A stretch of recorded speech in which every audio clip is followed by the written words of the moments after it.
এখন এস ব্লকে আমরা দুটো যৌগের গঠন আকৃতি সম্বন্ধে দেখব। একটা হচ্ছে বেরিলিয়াম হাইড্রাইড এবং অপরটি হচ্ছে বেরিলিয়াম ক্লোরাইড। এই দুটো স্ট্রাকচারে বা এই দুটোর গঠন খুবই ইন্টারেস্টিং একটা পার্ট। সাধারণত যখন বেরিলিয়াম যৌগ গঠন করে, বিশেষ করে সমযোজী যৌগ গঠন করে, তখন আমি যদি হাইড্রোজেনের বেরিলিয়াম হাইড্রাইডটাই দেখি, বেরিলিয়ামের শেষ কক্ষপথে দুটো ইলেকট্রন থাকে, 1s2 2s2 ইলেকট্রন বিন্যাস, তাহলে শেষ কক্ষপথে দুটো থাকে। এটা গ্রাউন্ড স্টেট। এবারে 2p-টা ফাঁকা। এবারে যখন যৌগ গঠন করে অর্থাৎ এক্সাইটেড স্টেটে যায়, তখন 2s থেকে একটা ইলেকট্রন 2p-তে জাম্প করে, ফলে দুটো অযুগ্ম ইলেকট্রন হয়। এবার দুটো অযুগ্ম ইলেকট্রন দুটো সমযোজী বন্ধনে অংশগ্রহণ করে, ফলে দুটো হাইড্রোজেন বা দুটো ক্লোরিন এর সাথে যুক্ত হতে পারে। কিন্তু দুটো হাইড্রোজেন বা দুটো ক্লোরিন যুক্ত হলেও সর্ববহিস্থ কক্ষপথে কিন্তু বেরিলিয়ামে 4টে ইলেকট্রন পূর্ণ হয়েছে, অষ্টক কিন্তু পূর্ণ হয়নি। তাহলে অষ্টক যদি পূর্ণ না হয় তাহলে এটা অস্থায়ী, এখন অবধি স্থায়িত্ব হয়নি। তাই জন্য স্থায়িত্ব বৃদ্ধি করার জন্য এরা পলিমার গঠন করার চেষ্টা করে। কিছু ক্ষেত্রে ডাইমারও হয়, বেরিলিয়াম ক্লোরাইডের ক্ষেত্রে ডাইমার হয়, আবার পলিমারও হয়। আর বেরিলিয়াম হাইড্রাইড পলিমার গঠন করার চেষ্টা করে। তা প্রথমে আমরা বেরিলিয়াম ক্লোরাইডের পলিমার ডাইমার এবং পলিমার গঠনটা দেখব। এখানে একটা জিনিস আমরা দেখতে পেলাম যে বেরিলিয়ামের শেষ কক্ষপথে কিন্তু 4টে ইলেকট্রন আছে, এখন অবধি অষ্টক পূর্ণ হয়নি। তাহলে অষ্টক পূর্ণ করতে গেলে 4টে ইলেকট্রন লাগবে। তাহলে আমি বেরিলিয়াম ক্লোরাইডের প্রথমে স্ট্রাকচারটা দেখি। এটা বেরিলিয়াম ক্লোরাইডের স্ট্রাকচার, লিনিয়ার স্ট্রাকচার। কারণ আর এখানে বেরিলিয়ামের যখন মনোমার হিসাবে আছে তখন এর সংকরণ অবস্থা sp, কিন্তু অষ্টক যেহেতু পূর্ণ হয়নি, তাহলে আরেকটা বেরিলিয়াম ক্লোরাইড অণু থেকে ক্লোরিনের যে নিঃসঙ্গ ইলেকট্রনগুলো থাকে, ক্লোরিনের 3টে নিঃসঙ্গ ইলেকট্রন জোড়, সেই 3টে নিঃসঙ্গ ইলেকট্রন থেকে একটা ইলেকট্রন জোড় বেরিলিয়ামকে দেয়। এবং অবশ্যই এইটার ক্ষেত্রেও, এই বেরিলিয়ামটার ক্ষেত্রেও একটা ক্লোরিন থেকে নিঃসঙ্গ ইলেকট্রন জোড় গ্রহণ করে, ফলে এটা ডাইমার গঠন করছে। অর্থাৎ দুটো বেরিলিয়াম ক্লোরাইড, এটা একটা বেরিলিয়াম ক্লোরাইড অণু, এটা একটা বেরিলিয়াম ক্লোরাইড অণু, এই দুটো অণু একসাথে যুক্ত হয়ে বেরিলিয়াম ক্লোরাইডের ডাইমার গঠন করেছে। এবং এই ক্ষেত্রে বেরিলিয়ামের সর্বশেষ কক্ষপথে কিন্তু 6টা ইলেকট্রন আছে। খেয়াল করো, 1 2 3 4 5 6। এটার ক্ষেত্রেও তাই, এখনো অবধি কিন্তু অষ্টক পূর্ণ হয়নি। এবং এই ক্ষেত্রে যখন ডাইমার গঠন করছে তখন কিন্তু বেরিলিয়ামের সংকরায়ন অবস্থা বা হাইব্রিডাইজেশন sp2। তাহলে মনোমারে বেরিলিয়াম ক্লোরাইডের হাইব্রিডাইজেশন হচ্ছে sp, ডাইমারে sp2। কিন্তু এটা যেহেতু এখনো অষ্টক পূর্ণ করতে পারেনি, তাই এটা পলিমার গঠন করারও একটা টেন্ডেন্সি থাকে। তাই পলিমার গঠন করতে গেলে সেটা কিভাবে হয়, এটা এক একটা বেরিলিয়াম ক্লোরাইডের অণুর গঠন আমি লিখছি, প্রত্যেকটাই লিনিয়ার স্ট্রাকচার হয়।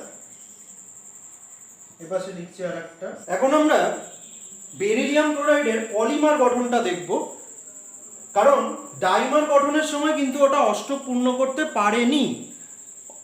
সর্ববহিস্থ কক্ষপথে বেরিলিয়ামের 6টা ইলেকট্রন ছিল, তাহলে অষ্টক পূর্ণ করার জন্য ও পলিমার গঠন করার চেষ্টা করবে।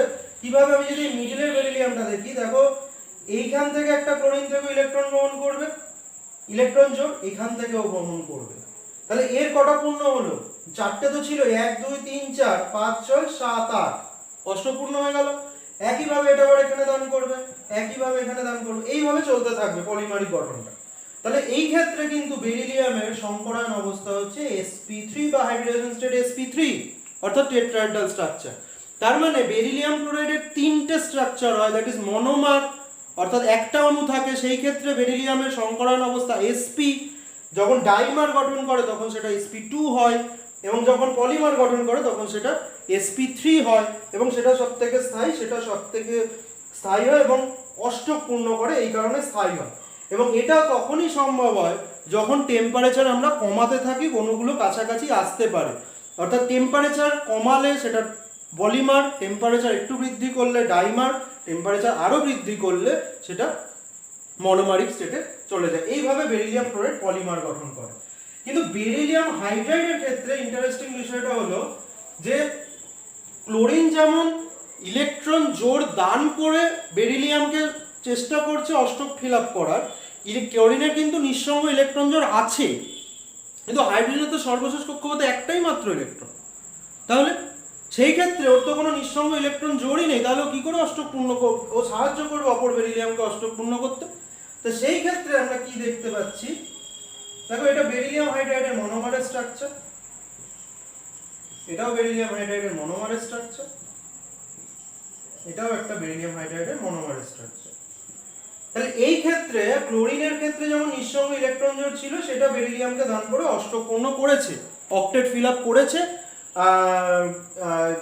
যে লোন পেয়ারটা ক্লোরিনের অ্যাটমের ছিল সেটা বেরিলিয়ামকে ডোনেট করেছে, কোঅর্ডিনেট বন্ড করেছিল বা অসমযোজী বন্ধন করেছে। কিন্তু এই ক্ষেত্রে তো হাইড্রোজেনের নিঃসঙ্গ ইলেকট্রন জোড়ই নেই, লোন পেয়ারই নেই, তাহলে কি করে ডোনেট করবে?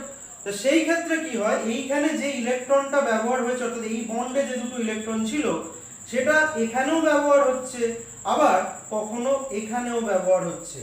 এইটা এখানেও ব্যবহার হয়েছে, কখনো এখানেও ব্যবহার হবে। এইটা এখানেও ব্যবহার হয়েছে, কখনো এখানে ব্যবহার হবে।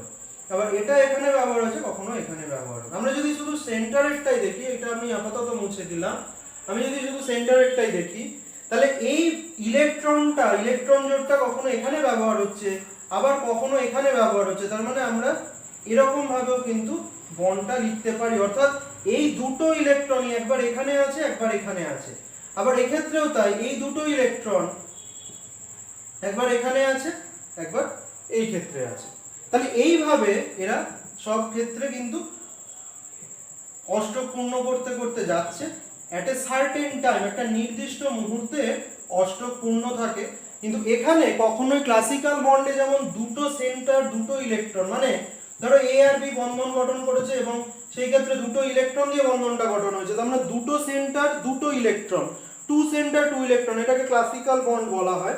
কিন্তু এই ক্ষেত্রে ক্লাসিক্যাল বন্ড নয়, এই ক্ষেত্রে এই সেন্টারটা মানে বেরিলিয়াম হাইড্রোজেন বেরিলিয়াম, এই ক্ষেত্রে তো দুটো ইলেকট্রনই এই তিনটে জায়গার মধ্যে ঘুরেছে, এই দুটো ইলেকট্রনই এটার মধ্যেও আছে, এটার মধ্যেও আছে।